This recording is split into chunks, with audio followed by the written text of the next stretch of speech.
Alors, l'instabilité du genou prothétique. Le genou prothétique est composé d'une articulation fémoro-tibiale et d'une articulation fémoro-patellaire. Et on distingue donc l'instabilité prothétique fémoro-tibiale, comme sur la radiographie de gauche, avec une véritable luxation du tibia sous le fémur, et l'instabilité fémoro-patellaire, comme ici à droite, avec une luxation externe de la rotule. Alors, l'instabilité fémoro-patellaire a été traitée par Thierry, je vais juste dire un mot dessus. Voilà, donc l'instabilité fémoro-patellaire prothétique, soit elle est due à une dysplasie fémoro-patellaire qui n'aurait pas été prise en compte avant l'intervention, soit et surtout par des malpositions du composant fémoral et ou tibial, surtout en rotation interne. Alors, l'instabilité, c'est la troisième cause d'échec des prothèses totales du genou. Elle est responsable de 10 à 22% des révisions. La symptomatologie est variable et peut aller de la douleur à la véritable luxation.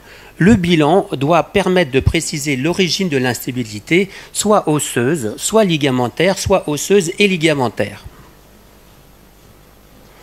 La clinique, les signes cliniques peuvent être évidents, comme dans ces diapositives, avec une luxation fémoro-tibiale et une déformation clinique majeure, soit plus discrets, peuvent s'accompagner alors d'épanchements récidivants.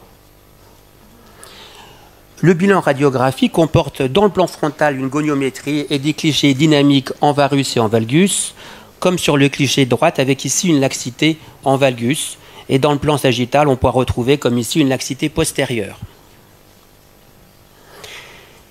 Il y a deux origines principales de la laxité. Soit la laxité d'origine osseuse, qui peut être symétrique ou non et survenir en extension et ou en flexion, et puis la laxité d'origine ligamentaire.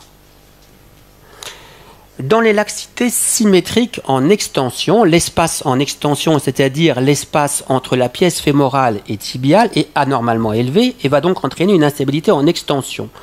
Le traitement va donc consister à abaisser la pièce fémorale afin de diminuer cet espace. Dans les laxités en flexion, c'est l'inverse, c'est l'espace en extension qui est trop important et le traitement consistera donc à mettre en place un implant plus volumineux en arrière. Et enfin, dans les laxités en extension et en flexion, les deux espaces sont trop importants, mais identiques, et le traitement consistera à augmenter la hauteur de l'implant tibial. Alors ici, un exemple de laxité osseuse asymétrique chez cette femme, avec ici une laxité externe sur un compensant tibial mis en valgus. La laxité d'origine ligamentaire, il s'agit ici de lésions des parties molles. Elles peuvent exister dans le cadre de pathologies tissulaires comme dans l'hyperlaxité ligamentaire, comme chez ce patient avec ici une déformation en coup de vent, ou à la suite de lésions ligamentaires pré- ou même péropératoires.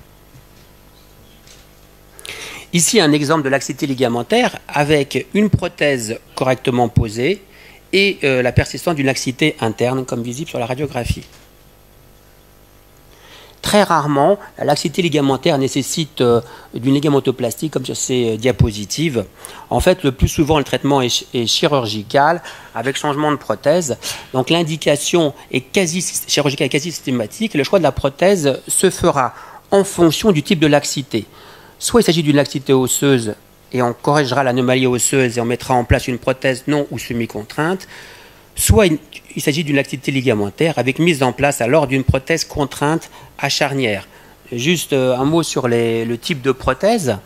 Il y a deux types de prothèses. Il y a les prothèses dites à glissement, semi ou non contraintes, qui visent à reproduire tous les mouvements du genou en varus, valgus, extension et flexion et rotation, mais qui nécessitent des ligaments collatéraux sains.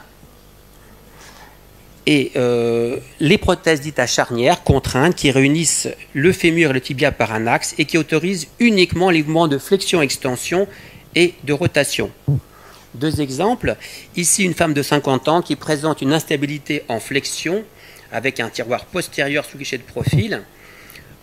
Le traitement a consisté à la mise en place d'une nouvelle pièce fémorale plus volumineuse en mettant une cale postérieure vers l'arrière afin de diminuer l'espace en flexion. Un autre exemple, ici avec cette laxité ligamentaire à la fois externe et interne qui a nécessité la mise en place d'une prothèse à charnière. En conclusion, L'instabilité est la troisième cause d'échec des prothèses totales du genou. Elle nécessite toujours une reprise chirurgicale et elle peut, dans la plupart des cas, être prévenue par une bonne sélection des implants et une technique opératoire rigoureuse. Je vous remercie.